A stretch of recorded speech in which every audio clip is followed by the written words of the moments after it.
In this video, I describe what the consequences are of a parent using particularly a son as a surrogate husband or wife. I am Deidré Wallace, a relationship and corporate therapist. The clue is always in the gaze, point 21C.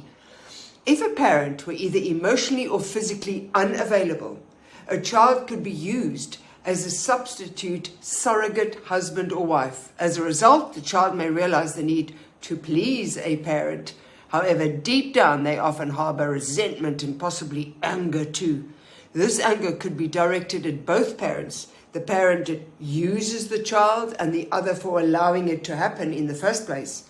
Let me explain. Mother and son relationships have always been known to be closer than most mother and daughter relationships. And as someone once wrote, there has never been, nor will there ever be, anything quite so special as the love between a mother and her son. One reason put forward too is that a mother protects a male child more than a female child in order to ensure her genes are passed on. There's much evidence of this in many societies where male children are preferred over female children.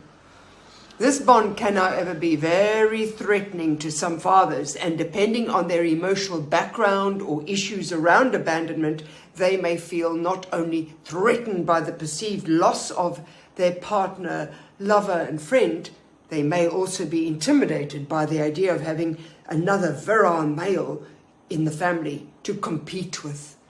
And feeling threatened or emotionally shut out of the mother-child bond can result in a father becoming distant. He could withdraw from the relationship and may even start looking for love elsewhere. This withdrawal can sometimes force a mother to consciously or unconsciously focus even more on her son in order to then make up for the lack of a father's emotional or physical presence. This can happen over time, or it can happen quite soon after a child is born.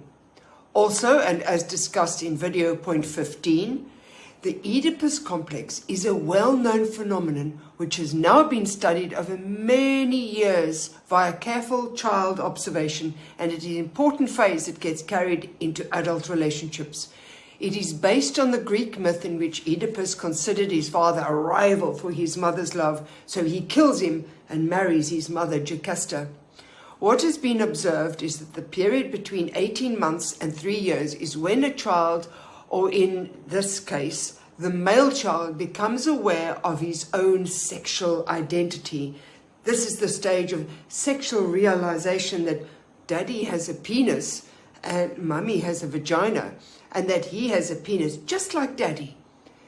All children go through this exploratory stage. However, between the ages of 3 and 5, sons also develop a desire to have their mothers all to themselves. It is when a son may shout, "I hate you, daddy," and he may try to split his parents via controlling behavior or temper tantrums as he demands that his mother belongs to him and only him.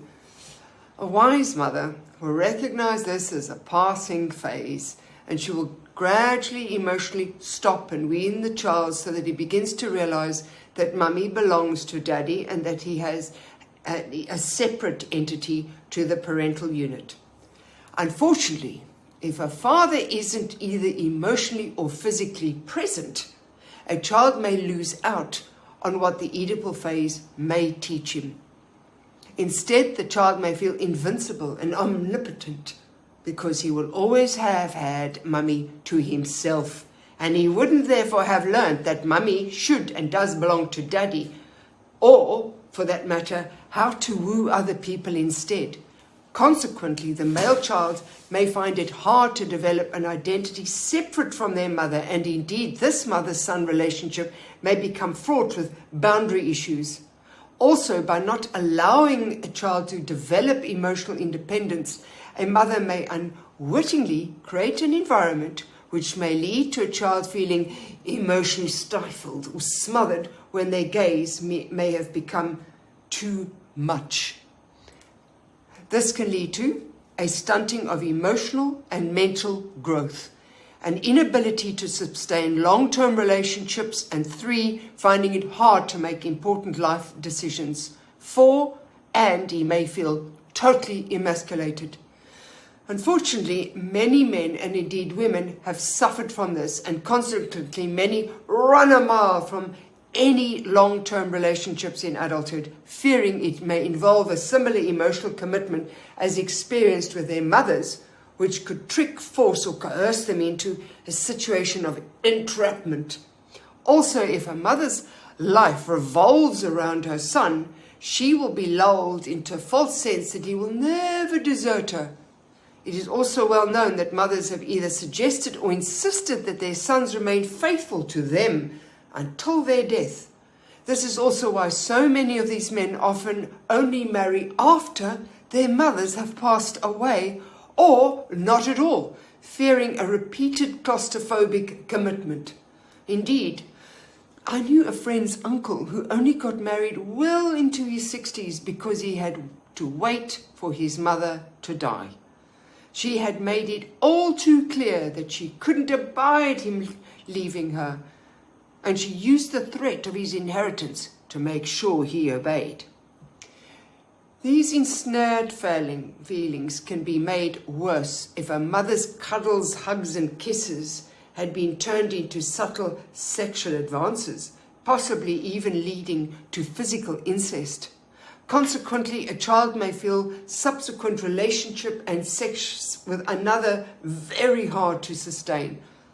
Inappropriate feelings for a son is a form of child abuse, which can have long-lasting emotional implications. It is therefore imperative that a mother create the appropriate boundaries in order to help her son become a well-rounded and emotionally balanced human being, capable of having their own relationships later on in life. But also, parenting is a joint venture, and if possible, fathers should be part of their sons growing up so they can impart all that is required to be a man. A son needs a father as a role model, not only to help him develop his masculine identity, but also an identity which includes self-respect and confidence, as well as helping him to understand relationships and all that it is involved.